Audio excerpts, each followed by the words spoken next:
तलब इल्मी, शादी करना कैसा है, आपकी क्या राय है? नबी सल्लल्लाहु अलैहि वसल्लम ने अब्दुल्ला बिन मसूद बिल्कुल नौ उम्र थे, उनको देख के फरमाया कि जो तुम में निकाह की ताकत रखता है वो निकाह कर ले। ताकत रखने का मतलब जिसको रिश्ता मिल जाए। तो चाहे आप तालिब इल्म हो या आप उस्ताद हो, निकाह बालिग होने के बाद है। ये निकाह जो है ना, इंसान की बॉडी की रिक्वायरमेंट है। ये ऐसे ही है कि जैसे कोई कि तालिब इल्म के दौरान खाना खाना कैसा है। अबे खाना तो भूख का ताल्लुक है ना, भूख लगेगी तो रोटी तो खानी पड़ेगी। तो बिल्कुल जैसे भूख इंसान की नेचर है, मर्द और औरत एक दूसरे की क्या है, नेचर है। वो उस नेचर को कुचलोगे तो डिप्रेशन में जाओगे, टेंशन में जाओगे, पढ़ाई नहीं होगी उससे। अब एक बेवकूफ कह रहा हो कि यार खाना खाने में इतना टाइम लगेगा, इससे बेहतर है कि पढ़ लो, क्योंकि पढ़ाई के दौरान, खाने के दौरान पढ़ाई छोड़नी पड़ेगी ना। आप उठ के जाओगे, खाना खाओगे, रोटी पेट में उतारोगे, उसके बाद फिर नींद भी आएगी, फिर वॉशरूम भी जाना पड़ेगा। तो आपने कहा इतना टाइम एक्चुअली वेस्ट हो रहा है, लिहाजा पढ़ाई को फोकस करो। तो पढ़ाई को फोकस नहीं करोगे, भूख का एहसास बार बार आपको पढ़ाई से गाफिल करेगा।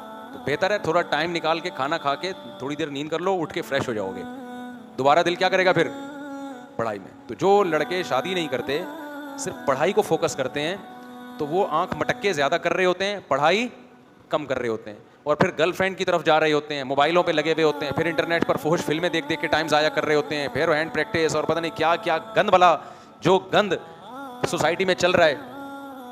तो पढ़ाई तो वैसे भी नहीं होती। लोग मिसालें देते हैं, नहीं वो फलां इतना नेक आदमी देखें उसने तो शादी नहीं की और पढ़ के इतना बड़ा साइंसदान बना। वो 100 में 1-2 होते हैं ऐसे। 100 में क्या होते हैं, 1-2 होते हैं जो कुछ अलग ही, बहुत उनको अपनी ख्वाहिशात पे कंट्रोल होता है। और अंग्रेज़ों की तो वैसे ही मिसालें न दें, उनके यहाँ तो बाले होते ही नाइट क्लब शुरू हो जाते हैं। तो या तो आप भी ये कर लो, हलाल हराम का फ़र्क ख़त्म करके नाइट क्लब खोल दो। मैं अपने दोस्त का वाक़या बताता हूँ, मेरा शागिर्द भी है, दोस्त भी है, जर्मनी में पढ़ रहा था, उम्र उसकी 30 साल थी। एक अंग्रेज़ ने उससे पूछा तुम्हारी शादी हो गई है? उसने कहा नहीं भाई, अभी तो एक्चुअली हम क्या कर रहे हैं, स्टडी कर रहे हैं, हम कोई शादियाँ करने के लिए थोड़ी आए हुए हैं, जर्मनी में हम पढ़ने के लिए आए हुए हैं। गोरे ने कहा अच्छा फिर गर्लफ्रेंड होगी तुम्हारी कोई? उसने कहा नहीं, दाढ़ी भी है माशाल्लाह लड़के की। अरे भाई पागल हो रहा है कि हम लोग गर्लफ्रेंड में मुसलमान लोग हैं। उसने कहा अच्छा फिर वो कोई लड़कों का शौक होगा? अस्तगफिरुल्लाह, मुझे अच्छा नहीं लग रहा। कह रहे नहीं भाई हम लोग ही नहीं है। कह रहे तू पागल है क्या, तू जिंदा कैसे? अब तक गोरा पूछ रहा है कि तू जिंदा कैसे है भाई, 15 साल हो गए बाले हुए हुए। गोरे में इतनी सेंस तो है कि भाई ये भी एक बॉडी की रिक्वायरमेंट है, इसको कब तक कुछ लोगे आप? 1 साल 2 साल 3 साल 4 साल 5 साल बॉडी की नीड ना होती फिर कोई मसला नहीं था। नेचर है, ये नेचुरल है। देखो एक नीड वो होती है जो होती नहीं है, आप बना लेते हो। कोई चर्स पीता है, ये बॉडी की नीड थी क्या?